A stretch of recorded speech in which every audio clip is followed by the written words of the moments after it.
গত ৬ মাস থেকে লালমনিরহাট কলেজ বাজার এলাকায় আমরা দেখতে পাচ্ছিলাম এখানে শিল্প ও বাণিজ্য মেলা আয়োজন করা হয়েছিল। এখানে আশেপাশে বিভিন্ন ধরনের যে স্টল রয়েছে এবং মেলার যে দোকানপাট রয়েছে এবং বিভিন্ন রাইডস রয়েছে, এগুলো আমরা দেখতে পাচ্ছি।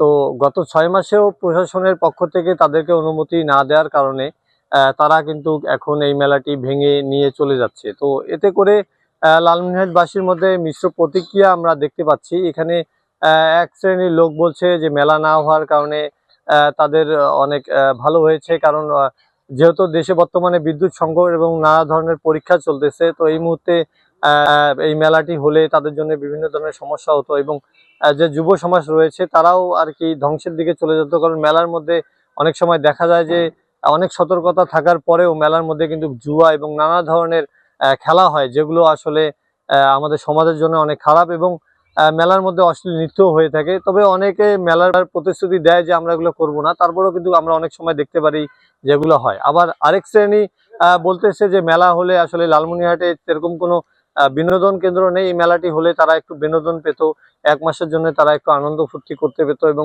মেলার মধ্যে কিন্তু বিভিন্ন স্টল বসে যেখানে দেশের নানা ধরনের জিনিসপত্র পাওয়া যায় এবং যে রাইডস গুলো আছে এই রাইডস গুলো কিন্তু লালমনিরহাটে নেই কোনো পার্কে।